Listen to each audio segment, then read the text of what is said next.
जहां लखनऊ से खबर है, विधायक अतुल प्रधान 1 बजे तक के लिए सदन की कार्यवाही से सस्पेंड हो चुके हैं। अतुल प्रधान के ऊपर नियम के विपरीत फेसबुक लाइव करने के बाद ये एक्शन लिया गया है। स्पीकर के समझाने के बाद भी नहीं मानने पर कार्रवाई हुई है। सरधना से सपा विधायक है अतुल प्रधान और ऐसे में सीधा रुख करते हैं ब्यूरो चीफ वीरेश पांडे का। उनके साथ अतुल प्रधान हैं ऐसा बताया जा रहा है। सीधा रुख करेंगे वीरेश। वीरेश, क्या आपके साथ अतुल प्रधान है? देखिए, निश्चित रूप से अतुल प्रधान है। देखिए, साक्षात रूप से अतुल प्रधान है। लगभग 6 फीट लंबे हैं अतुल प्रधान और पश्चिमी उत्तर प्रदेश की कद काठी है और गुजर नेता हैं। यहाँ से लेकर राजस्थान और कहाँ तक जाते रहते हैं और समाजवादी पार्टी के ऐसे मजबूत नेता हैं कि अखिलेश यादव जब चलते हैं, रोड शो करते हैं तो उनको पूरी तरीके से आगे पीछे घेर घार के चलते हैं। इसलिए मजबूत कटकाठी के छात्र नेता रहे भाई मेरठ विश्वविद्यालय के, तो इसलिए थोड़ा खून में गर्मी है, जोश है और हंगामा भी है। आखिर इतना हंगामा क्यों बरपा है भाई? देखिए, आपने एक नाम लिया गुजर। हम लोग जातियों को जोड़ने वाले लोग हैं और जब कोई व्यक्ति विधायक बनता है, चुना जाता है, तो सब जातियों की मदद लेकर, सब जातियों को जोड़कर विधायक कोई बनता है। एक जाति से नहीं बन सकते। ये सच बात है कि आदमी किसी न किसी जात में तो पैदा होता ही है। और क्योंकि मैं पश्चिमी उत्तर प्रदेश का रहने वाला हूँ, लेकिन इससे पहले मैं पूर्व में प्रदेश का अध्यक्ष रहा हूँ छात्र सभा का, तब पूरे प्रदेश में घूमने का मुझे मौका मिला। तो आज जो हंगामा है, हंगामे का कारण तो यही है जो रामपुर चुनाव हुआ, खतौली चुनाव हुआ, उपचुनाव, और आपके उपचुनाव हुआ मैनपुरी में। आप उसकी स्थितियाँ देखिए कैसी हैं। पुलिस जो है घेर कर, घरों के सामने पहरा लगाकर, गलियों में फोर्स लगा दी, CRPF के लोग लगा दिए और लोग लगाकर उसका नतीजा निकला 33% मतदान हुआ रामपुर में। कितनी महिलाओं के, कितने बुजुर्गों को पीटा गया। एक तो IRS का वीडियो आ रहा था, उसके घर में सुबह 4 बजे पुलिस घुस गई। आप सोच के देखिए, लोकतंत्र में, लोकशाही में इस तरह की व्यवस्था इन लोगों ने कर दी। एक तरफ चुनाव आयोग प्रचार करता है कि ज़्यादा वोट डालिए, जो एक उम्र से ज़्यादा के मतदाता हैं उन लोगों के घर पर जाकर वोट डलवाई जाती है। महिलाओं के लिए अलग से व्यवस्था की जाती है, महिलाओं के लिए अलग से बूथ बनाए जाते हैं, उनकी सुविधा बढ़ाने के लिए कि मतदान ज़्यादा हो। और दूसरी तरफ चुनाव आयोग पर इस तरह के आरोप मैं अकेला नहीं लगा रहा हूं, प्रदेश के किसी व्यक्ति से आप पूछकर देख लीजिए चुनाव आयोग का इस समय किस तरह की लोगों के अंदर धारणा है। मैनपुरी में मैं खुद रहा हूं, करहल में, मैं खतौली में खुद रहा हूं। लोगों को रेड नोटिस आपके जारी कर दिए, जो विपक्षी पार्टियों के लोग हैं उनके घर पर, पूर्व के विधायकों के घर पर छापा डाला जा रहा है। माननीय रामगोपाल जी सूचना दे रहे हैं, SSP ने बिना किसी चुनाव आयोग को सूचना दिए हुए 4 इंस्पेक्टरों को छुट्टी पर भेज दिया। जातिवार सूची ड्यूटियां लगाई जा रही हैं। ऐसा इतिहास में पहली बार हो रहा होगा कि जाति पूछकर उसकी ड्यूटी लगाई जा रही है और बाकायदा मेंशन की जा रही है इसलिए कौन जाति का है। क्या हिंदुस्तान में एक ही जाति के लोग रहते हैं? क्या 2 जाति के लोग रहते हैं? क्या एक धर्म के लोग रहते हैं? जब संविधान की बात हो रही है, बराबरी का हक है। आप ड्यूटी किसी की जात पूछ के काटोगे तो ये तो, इससे तो आप उन्हें बाहर निकाल दीजिए। और लेकिन सोलंकी को लेके भी बड़ी नाराजगी।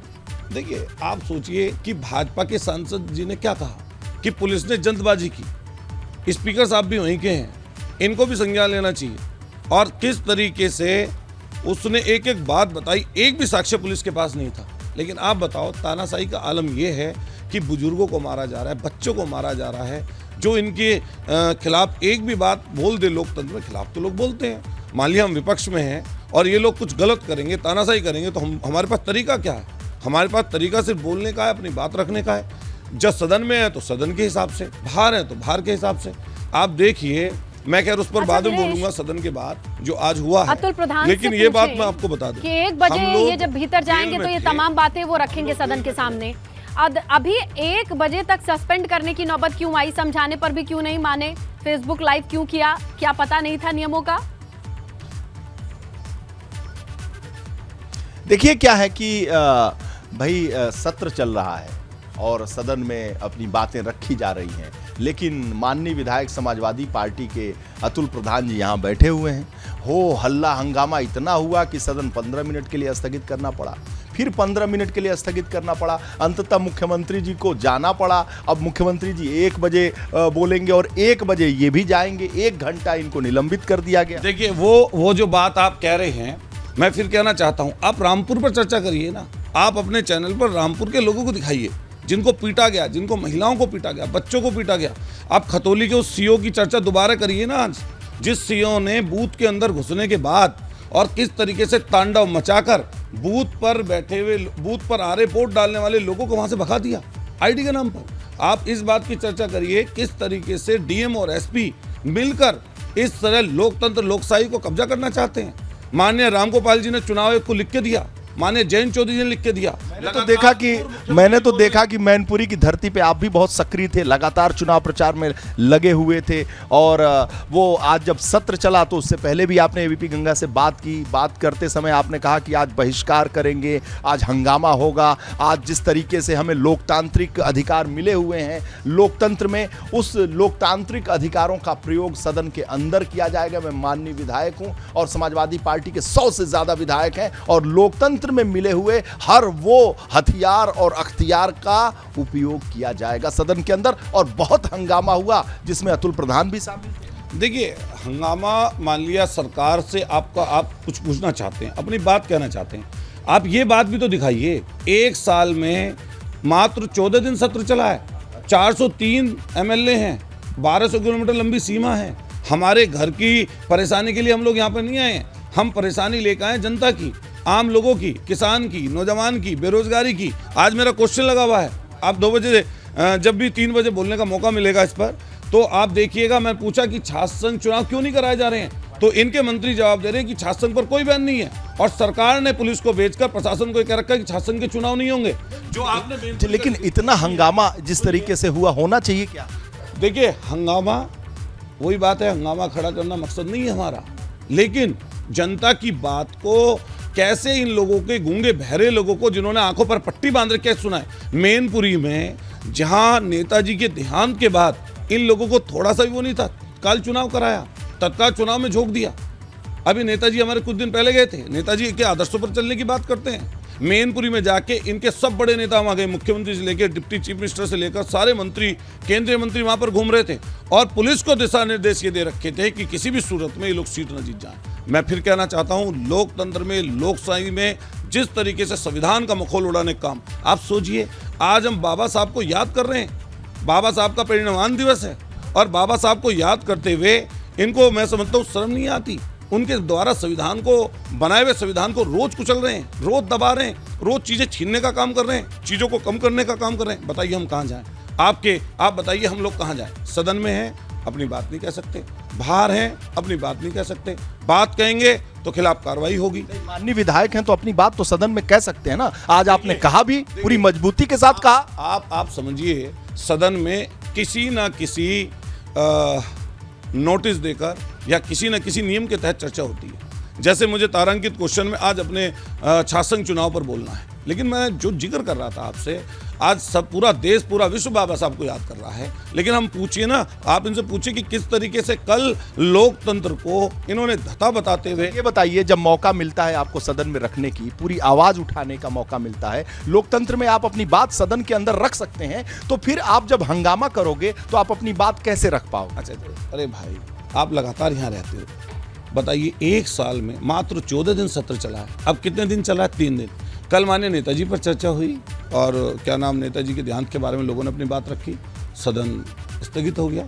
आज जब हम सुबह हैं, अपनी बात रखना चाहते हैं किसी माध्यम से, तो बात रखने नहीं दिया जा रहा, तो उसके लिए हंगामा भी वहाँ पर हुआ।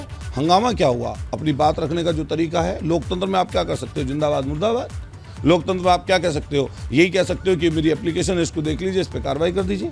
लोकतंत्र में आप क्या? पूर्व मुख्यमंत्री लगातार बोल रहे हैं, माननीय अखिलेश यादव जी ने, नेता प्रतिपक्ष हैं, चूँकि अभी वहाँ पर मैनपुरी में माननीय अखिलेश यादव जी हैं और उन्होंने लिख कर दे दिया था कि मैं सत्र में 2 दिन नहीं आ पाऊंगा। नहीं, तो आप जब सदन में हंगामा चल रहा था, तो जब मुख्यमंत्री बोल रहे थे तो आपको अपनी बात पूरी रखनी चाहिए थी। तो आप लोग हंगामा करेंगे, जिंदाबाद जिंदाबाद करेंगे, तो भी सदन की एक परंपरा है जिसका निर्वहन नहीं होगा तो विधानसभा अध्यक्ष जो है वो नाराज तो होंगे। क्या ये पहली बार हो रहा है? क्या विधानसभा सत्र 10-10 दिन तक स्थगित नहीं रहे?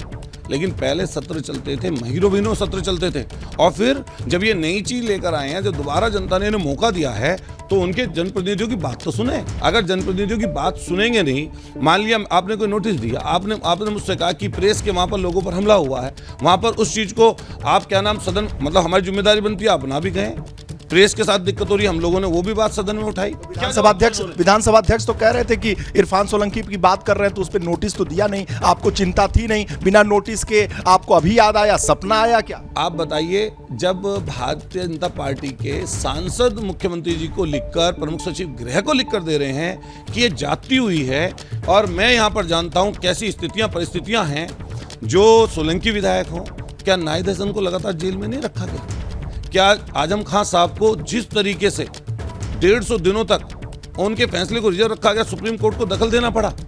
सोचिए, छोटी छोटी बातों पर किस तरीके से मुकदमे विपक्ष के कार्यकर्ताओं पर लगाए जाते हैं। आप बात करने की बात करें, प्रतापगढ़ में एक लड़के ने झंडा दिखा दिया, सूतली बम लगाकर उसको जेल भेज दिया। मेरा एक सवाल है कि ताकत मिलती है विधायक को, माननीय विधायक जनप्रतिनिधि है, उसको ताकत है कि वो अपनी आवाज, अपने ऊपर जो हो रहे अत्याचार, अपनी जनता के ऊपर, आवाम के ऊपर हो रहे अत्याचार की आवाज को सदन के अंदर उठाए। और अखिलेश जी कल भी नहीं आए, चलिए ठीक है, कल वोटिंग थी, आज भी नहीं आए, तो और आप लोग हंगामा कर रहे हो समाजवादी, तो फिर सदन तो स्थगित होगा ना। माननीय अखिलेश यादव जी ने लिखकर बाकायदा दिया था कि मैं सदन में नहीं आ पा रहा हूं, मुझे वोट डालना है। आप ये बताइए कि सदन अगर 3 दिन चल रहा है, 3 दिन सदन चलेगा, और पहले दिन नेताजी के बारे में मैंने आपको चलिए, ये तमाम बातें भी हैं वीरेश, सदन के पटल पर रखने की पता जिम्मेदारी नेता प्रतिपक्ष की भी है। अब देखना ये होगा कि प्रायोरिटी में कौन सी चीज कहां आती है और जनता के बीच इसका कैसा संदेश जाता है। बहुत शुक्रिया वीरेश इस बातचीत के लिए।